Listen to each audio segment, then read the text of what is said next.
Hello നമസ്കാരം Kairali viewers.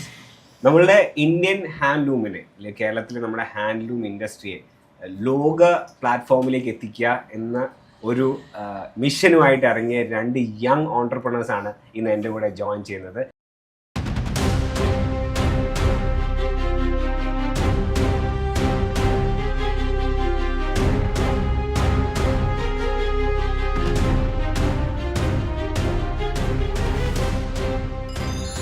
Let me welcome Krishna and Hiba. Hello, hi and welcome. അപ്പം ഇവരുടെ ബ്രാൻഡിനെ കുറിച്ച് പറയുകയാണെങ്കിൽ ഇതേ കോൾ സ്വീ അല്ലേ? സ്വീ എന്നുള്ള ഈ ബ്രാൻഡ് നെയിം ആരാ ഇട്ടത് ഫസ്റ്റ്? സൂയി ആക്ച്വലി നമ്മൾ കുറേ നെയിംസ് ലിസ്റ്റ് ഔട്ട് ചെയ്തതിൽ ഫസ്റ്റ് എഴുതിയ നെയിം ആയിരുന്നു സൂയി. സ്വീ എന്ന് വെച്ചാൽ സൂചി അല്ലേ? സൂചി ഹിന്ദി.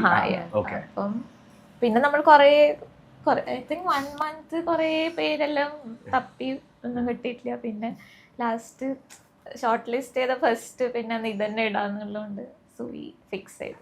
ഓൾറൈറ്റ്. അപ്പോൾ ഈ വർഷത്തെ എനിക്ക് തോന്നുന്ന കൈരളി ടിവിയുടെ ജ്വാല യങ് ഓൺടർപ്രണേഴ്സ് അവാർഡ് വിന്നേഴ്സ് കൂടിയാണ് നിങ്ങൾ. അത് സ്പെഷ്യൽ ആക്കുന്നത് എന്താണെന്ന് വെച്ചാൽ അവർ അവാർഡ് വാങ്ങിയത് നമ്മുടെ ദ ലെജൻഡ് മമ്മൂക്കയുടെ കയ്യിൽ നിന്നുമാണ്. അപ്പോൾ എന്തായിരുന്നു ആ ഒരു ഫീൽ? എനിക്കറിയാം ആ ഒരു റീൽ ഐ തിങ്ക് അത് നിങ്ങളുടെ ബ്രാൻഡിനെ തന്നെ ഒരു വേറെ ലെവലിലേക്ക് എത്തിച്ചു തോന്നുന്നു അല്ലേ? ബിക്കോസ് കുറേ സ്ഥലങ്ങളിൽ അത് കണ്ടു. മമ്മൂക്കയുടെ ഷർട്ടിനെ കുറിച്ച് സംസാരിക്കുന്നു. മമ്മൂക്ക മീൻസ് ചുരുക്കി പറയുകയാണെങ്കിൽ മമ്മൂക്ക ഇവരുടെ ഷർട്ടിന്റെ ചെറിയൊരു ഫാനാണെന്നും കൂടെ പറഞ്ഞു ആ സ്പീച്ചിലല്ലേ? അപ്പോൾ എന്തായിരുന്നു ആ ഒരു എക്സ്പീരിയൻസ്? ഞങ്ങൾ തീരെ പ്രതീക്ഷിച്ചില്ല. അതായത് ഞങ്ങൾ മമ്മൂക്കക്ക് മുന്നേ ഷർട്ട് കൊടുത്തിട്ടുണ്ടായിരുന്നു, പക്ഷെ മമ്മൂക്കക്ക് ഇടാൻ പറ്റിയില്ല. അപ്പോൾ ഞങ്ങൾ പെട്ടെന്ന് അവാർഡ് കിട്ടി, മമ്മൂക്കയാണ് തരുന്നത്. അപ്പോൾ മമ്മൂക്കേൻ്റെ അടുത്ത് നേരിട്ട് കാണാം, മമ്മൂക്കേൻ്റെ അടുത്ത് പറയുന്നത് മോശമാണോ എന്നൊക്കെ ഇങ്ങനെ ആലോചിച്ചുകൊണ്ടിരിക്കുന്ന. അപ്പോൾ വിജയരാഘവൻ സാർ പറഞ്ഞു, നിങ്ങൾക്ക് അങ്ങനെ ഒരു ആഗ്രഹം ഉണ്ടെങ്കിൽ നേരിട്ട് തന്നെ പറയാന്ന് പറഞ്ഞു. അപ്പം നമ്മളിങ്ങനെ എങ്ങനെ പറയുന്നൊക്കെ ആലോചിച്ചുകൊണ്ടിരിക്കുമ്പോൾ നമ്മൾ സ്റ്റേജിൽ കയറിയപാട് മമ്മൂക്ക ഇങ്ങോട്ടേക്ക് ചോദിച്ചു, ഇങ്ങനെ എനിക്ക് ഷർട്ട് തന്നിട്ടുണ്ടല്ലേ, ഞാൻ എന്തായാലും ഇടുന്നു ഇങ്ങോട്ടേക്ക് പറഞ്ഞു. അപ്പൊ തന്നെ നമ്മൾ മൈക്കിൽ പറയണോ വേണ്ടെന്നുള്ള ഒരു ഇൻഹിബിഷൻ ഉണ്ടായി. പിന്നെ ഇങ്ങോട്ട് പറഞ്ഞപ്പോ പിന്നെ പറഞ്ഞ പോലെ അവാർഡ് ഇസ് വൺ തിങ്, പക്ഷെ മമ്മൂക്കാന്റെ കയ്യിൽ നിന്ന് അത് കിട്ടുമ്പോൾ എക്സ്ട്രാ സ്പെഷ്യലാ. ഷാനി എന്ന് പറഞ്ഞൊരു ഫോട്ടോഗ്രാഫർ ഉണ്ട്. എൻ്റെ ഫോട്ടോഗ്രാഫിൽ എൻ്റെ ഒരു ശിഷ്യനാണ്. അവൻ പറയുന്നു ഗുരുവാണെന്നാണ് അവൻ, പക്ഷേ ഞാൻ ശിഷ്യനായിട്ട് കൊണ്ടുനടക്കുന്ന ഒരുത്തനാണ്. അവൻ എഴുത്തൊരുങ്ങി ഷർട്ട് കൊണ്ടുവന്ന് 2 പെൺകുട്ടികൾ ഉണ്ടാക്കുന്ന ഷർട്ടാണ്. ആ ഷർട്ടൊന്ന് ഇട്ട് നോക്കണമെന്ന് പറഞ്ഞു. ഞാൻ ഇട്ട് നോക്കിയടാ ഇട്ട് നോക്കിയോ ഞാൻ പിന്നെ ഇട്ടില്ല. ഇട്ട് നോക്കി, പക്ഷേ ഇടാനൊരു അവസരം വന്നില്ല. ഞാൻ വേറെ 2 കൂടെ ചോദിച്ചിട്ടുണ്ട്, അവർ കുറച്ചുകൂടെ കൊണ്ടു തരും, പോരട്ടെ. നിങ്ങൾ ആ ഇനീഷ്യലി ഇപ്പം മമ്മൂക്കയ്ക്ക് ഇതൊന്ന് ഗിഫ്റ്റ് ചെയ്യണം എന്നുള്ള ആ തോട്ട് എങ്ങനെയാ വന്നത്? അത് എങ്ങനെയാ അങ്ങോട്ട് എത്തിപ്പെട്ടത്? ഇല്ല, നമുക്കിപ്പം ഒരു കേരള ബ്രാൻഡ് എന്നുള്ള രീതിക്ക് മമ്മൂക്കനെ പോലുള്ള ഒരു പേഴ്സൺ നമ്മളുടെ പ്രൊഡക്റ്റ് യൂസ് ചെയ്യാന്ന് പറയുന്നത് നമുക്ക് വലിയൊരു അച്ചീവ്മെന്റാണ്. അപ്പം നമ്മൾ ഇതിന് മുന്നേ ഒരു കളക്ഷൻ ഇങ്ങനെ മമ്മൂക്ക ഇട്ടാൽ നമുക്ക് കൊള്ളാന്നുള്ള രീതിക്കായിരുന്നു മമ്മൂക്കക്ക് നമ്മൾ എന്നാ ഷർട്ട് കൊടുത്തത്. അപ്പം നമ്മൾ അതായത് ആ ഒരു ചേഞ്ച് നമുക്കിപ്പോൾ കാണാനും പറ്റുന്നുണ്ട്. അതായത് നമ്മൾ അവാർഡ് നൈറ്റ് മമ്മൂക്കക്ക് ഗിഫ്റ്റായിട്ട് കൊടുത്ത ഷർട്ടാണ് മമ്മൂക്ക ആ വീക്കിൽ തന്നെ ഇടുന്നത്. നമ്മൾ ഒരിക്കലും നമുക്ക് സൈസ് കറക്റ്റ് ആവും ഒന്നും അറിയില്ല, നമ്മൾ കൊടുത്തു. അത് ഒരു ഡിഫറെന്റ് സ്റ്റൈല് കൊടുത്തു.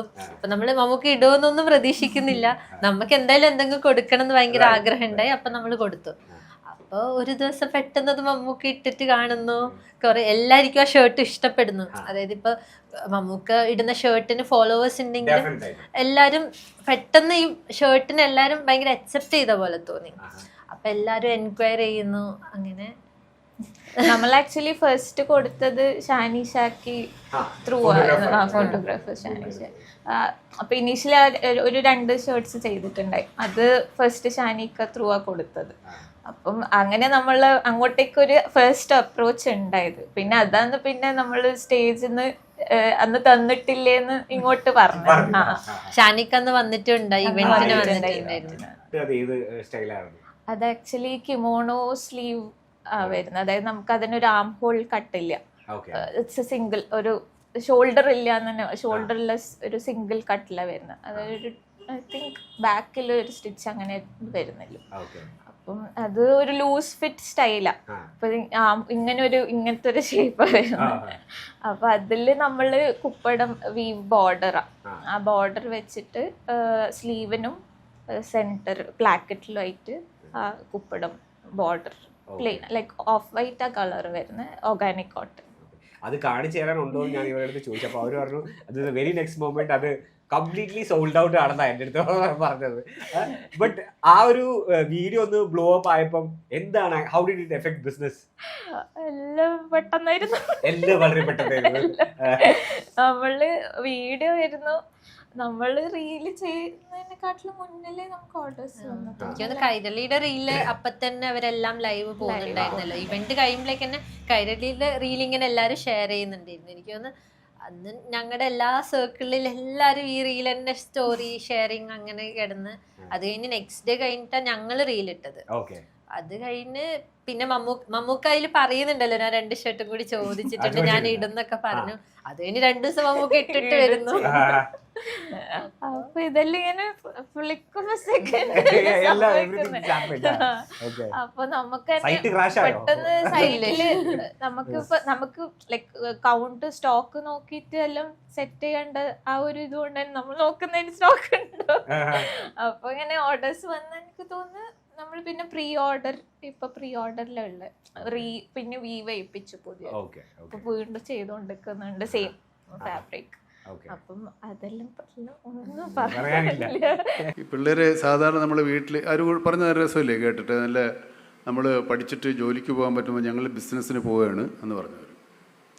ബിസിനസ്സിന് പോകാമെന്ന് പറഞ്ഞു. അങ്ങനെ പോയി ബിസിനസ് പഠിച്ചു. ബിസിനസ് തുണി തരങ്ങൾ അതല്ല, അത് മാത്രമല്ല, അതിൻ്റെ ഒരു കാര്യം എന്ന് വെച്ച് കഴിഞ്ഞാൽ നമ്മുടെ നാടിൻ്റെ ഒരു ബ്രാൻഡ് ലോകത്ത് മുഴുവൻ അറിയിക്കുക, ലോകം മുഴുവൻ എത്തിക്കുക, നമ്മുടെ ടേസ്റ്റുകൾ, നമ്മുടെ കലാരൂപങ്ങൾ, നമ്മുടെ തുന്നൽ അതിൻ്റെ ടാലൻ്റൊക്കെ ലോകം മുഴുവൻ അറിയിക്കുക എന്നുള്ളൊരു ഉദ്ദേശം കൂടെ ഉണ്ട് എന്നാണ് അവർ പറയുമ്പോൾ അത് നമുക്ക് വളരെ അത്ഭുതമായിട്ട് തോന്നുന്നു. കാരണം പൈസ ഉണ്ടാക്കൽ മാത്രമല്ല, നമ്മുടെ നാട്ടിൻ്റെ ഒരു ബ്രാൻഡ്, നമ്മുടെ നാട്ടിൻ്റെ നെയ്ത്തിൻ്റെ ഒരു ഭംഗി, നമ്മുടെ തുണികളുടെ ക്വാളിറ്റി, അതൊക്കെ മറ്റു രാജ്യങ്ങളിലും കൂടെ അറിയിക്കുകയും അത് മാത്രമല്ല ഒത്തിരി പേർക്ക് തൊഴിൽ കൊടുക്കണമെന്നുള്ള ആഗ്രഹവും ഇതിൻ്റെ മുന്നോട്ട് കണ്ടിട്ട് ചെറിയ കുട്ടികളാണെന്ന് തോന്നുന്നത്. എന്നാലും ആയിക്കോട്ടെ, എന്ത് പ്രായവും ആയിക്കോട്ടെ, അതൊന്നും പ്രശ്നമില്ല. കാര്യങ്ങൾ വളരെ വൃത്തിയായിട്ട് നടത്തുന്നു.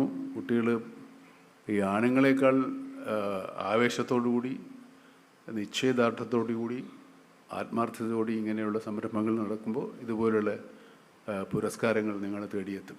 ഇതിൽ വലിയ അത്ഭുതമൊന്നുമില്ല. You all deserve it.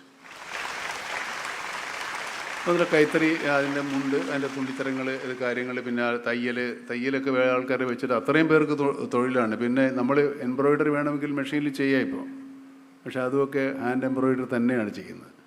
Hand embroidery ഒരു എന്താ പറയുക, ഒരു കൃത്യത നമുക്ക് പക്ഷേ മെഷീനിൽ കിട്ടിയെന്ന് വരില്ല. ഉണ്ടാവുമായിരിക്കാം, ഇല്ലെന്ന് ഞാൻ പറയുന്നില്ല. പിന്നെ അവരുടെ പ്രതിജ്ഞാബദ്ധമായ മാതൃകാപരമായ അവരുടെ പ്രവൃത്തികളും അതും അപ്രീഷ്യബിളാണ്. Well done. ഷർട്ട് എനിക്ക് വേറെ തരണേ.